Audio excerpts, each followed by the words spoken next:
કેશોદના જલારામ મંદિરે 339મો નેત્ર નિદાન કેમ્પ યોજવામાં આવ્યો હતો। કેશોદના જલારામ મંદિરે યોજાયેલ નેત્ર નિદાન કેમ્પ સંપૂર્ણ બોડી ચેકઅપ તેમજ કેમ્પ યોજવામાં હતો। આજુબાજુના ગ્રામ્ય વિસ્તારમાંથી મોટી સંખ્યામાં દર્દીઓએ લાભ લીધો હતો।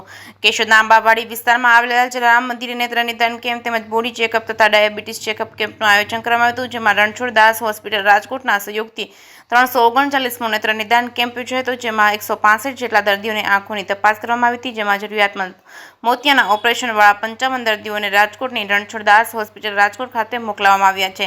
જલારામ મંદિરના ટ્રસ્ટી દિનેશભાઈ કાનાબારના જણાવ્યા મુજબ કેશોદના જલારામ મંદિર ખાતે છેલ્લા ઘણા વર્ષથી યોજાતા નિઃશુલ્ક નેત્ર નિદાન કેમ્પમાં અત્યાર સુધીમાં 339 જેટલા નેત્ર નિદાન કેમ્પ યોજવામાં આવ્યો છે, જેમાં લગભગ 24,133 જેટલા મોતિયાના દર્દીના ફ્રીમાં ઓપરેશન રણછોડદાસ હોસ્પિટલ રાજકોટ દ્વારા કરવામાં આવેલ છે।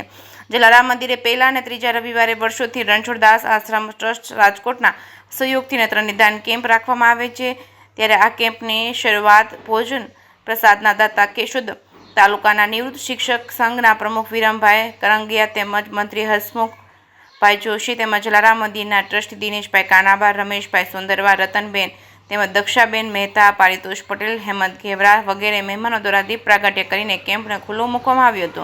આ નેત્ર નિદાન કેમ્પમાં 165 જેટલા દર્દીઓને ડોક્ટર પારિતોષ પટેલ તેમજ શ્વેતા પટેલ દ્વારા તપાસી 55 દર્દીઓને બસ દ્વારા ઓપરેશન માટે રાજકોટની રણછોડદાસ હોસ્પિટલ ખાતે મોકલવામાં આવેલ છે।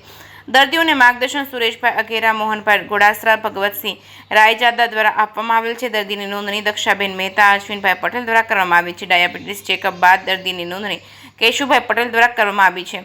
જે કેસની ગુજરાતી સાથે રાજુ પંડ્યા, કેશોદ। રોજ નિવૃત્ત પ્રાથમિક શિક્ષક સંઘ તરફથી જલારામ મંદિરમાં જે કેમ્પ થાય છે તેની અંદર ભોજનના દાતા તરીકે કેશોદ તાલુકા પ્રાથમિક શિક્ષક સંઘ તરફથી આપવામાં આવેલ છે અને આ 339મો એને કેમ્પ છે અને 24,000 જેટલા સફળ ઓપરેશન એને કરવામાં આવેલા છે અને આજને દિવસે 165 દર્દીઓને તપાસવામાં આવ્યા અને એમાંથી 63 દર્દીઓને એને રાજકોટ એને રિફર કરવામાં આવ્યા છે અને આ તમામ ભાઈઓની સેવાને ખૂબ જ ધન્યવાદ અને આ જલારામ મંદિરની જે પ્રવૃત્તિ છે એ ખૂબ સરાહનીય છે।